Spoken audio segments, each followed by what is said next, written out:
YouTube channel. My name is Jedel Kabir. It's always a pleasure to have you joining us for this conversations which I hope will help our political leaders in making better policy and political moves. I'm in Kisumu. It's hot around here. If you're cold, come around. We're Lovely Gardens guest home here in Kisumu. Engineer Benjamin brought us. We had a lot of fun. But Prof, your speech yesterday here, we're talking about tourism, want Kisumu to grow. Everyone is thinking about going to the coast on December. So why can't they come around? Yeah. But it was powerful what you talked about. Let's not bring the vices that we see in Mombasa, sex trafficking. Yeah. Talk to me a little bit about what you've realized about Kisumu. It's very unfortunate most of our tourism in this country at the coast has more negative than what is positive. The few dollars we receive cannot compensate us for the young men and women lost to drugs, courtesy of tourism. It cannot compensate us for child prostitution. So we have to benefit from hindsight, those of us in this region, so that we bring tourism, but we avoid cultural pollution, so that we take care of the excesses of tourism. We want fine tourists, not pedophiles. We don't pedophiles. We don't want crooks. We don't have pedophiles coming here in guise of tourism. We don't want criminals on the Interpol list coming to Kisumu. No, we want people who have earned good money. They want to come and relax with friends, with family, and stuff like that. And this area has a lot to offer them. From researchers, we have I think the biggest collection of birds in the Kakamega forest around Kisumu, more than 400 species. We have, I don't want to mention snakes in the Kakamega forest. We have types of monkeys. It's wonderful. There's nature around here. Something interesting too was the people themselves. Yeah. This is a melting pot of cultures. I felt it. About where are we? Less than a kilometer from here, a place called Kiboswa. The one Mado keeps talking about. By the way, Mad comes from around here. This market, you go and buy potatoes. The vendor, the market lady is talking to you in Kiluya.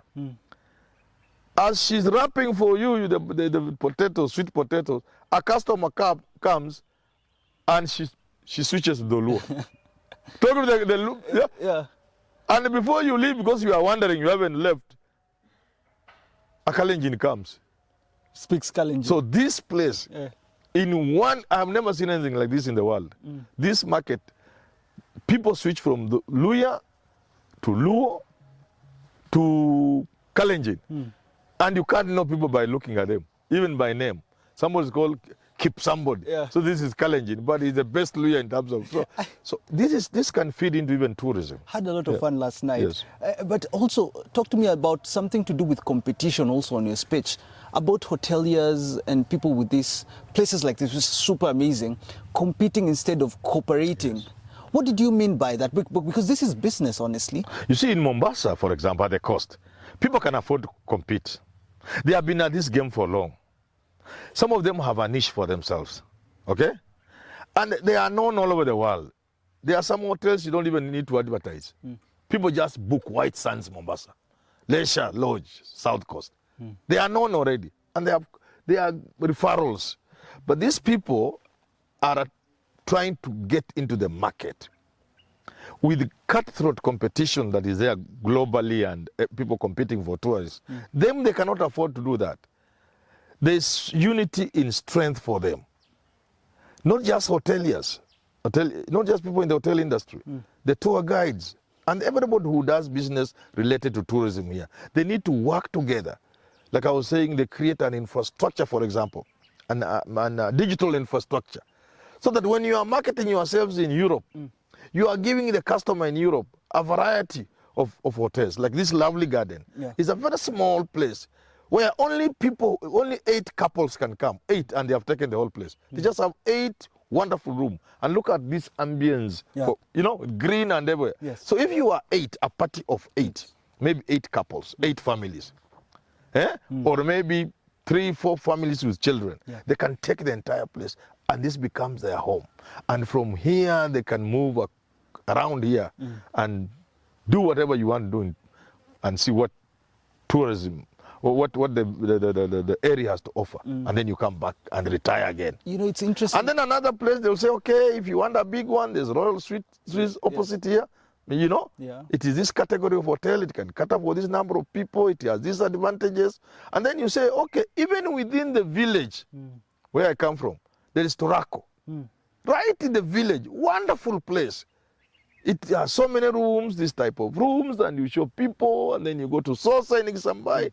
You know, so they can market together because they cannot afford to compete. You know, when I came here, I thought I was going to a small place, you know. Then I come here and I find the vicinity. It's even different from outside there. You find how they have made this absolutely wonderful. Eco-friendly. But you also very environmental. Yes. You talked about government. You talked about our leaders in your speech. What more can leaders do if you see Engineer Benjamin has done this in this place? What do you expect from In other countries, people get incentives.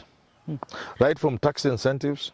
Government can, you know, promote hotels that require to be promoted by giving them business deliberately. And this is what Uhuru did. He said we need to stop going to private hotels, but for government conferences. But there are situations where we need to promote those hotels, local hotels. So government can focus on the Lake Region area and say these are young, upcoming tourist spots, hotels, let's promote them. So they give business to these upcoming hotels. Okay. Finally, and even help them marketing. Because government has a big budget for marketing, for tourism. You know, brand Kenya and things of that nature. Within that budget, they should be able to market these hotels.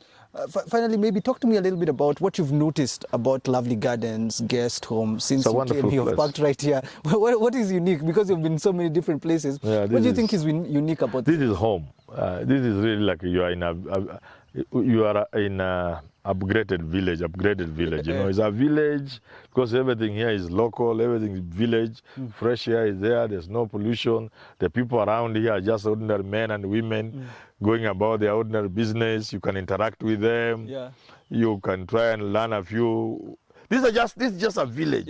You are within a village. So that is the most unique thing. And you can see the way the guy has done this thing to make it very environmental friendly, eco-friendly, and everything is just wonderful. So imagine you are here, if you spend your night here, I know you didn't, but if you spend your night here, you are 3-4 people. You imagine breakfast in this kind of setup. Thank you for tuning in. I just wanted to tell you about Lovely Gardens in case you are in Kisumu and you're thinking, where can I go sleep and feel at home? This is actually a home. Or bring even a conference. A training. Where you gave your speech, 300, 400 people can be there, right here at Lovely Gardens. Thanks for tuning in this conversation. I hope our leaders have listened. You can actually give incentives so that these businesses actually thrive. We don't want people from Europe and America to come and outdo our people here in Kenya. Engineer Benjamin at Lovely Gardens, they have done such a wonderful, great job here in Kisumu. Have yourself a lovely rest of your day. We'll talk about politics. See you soon.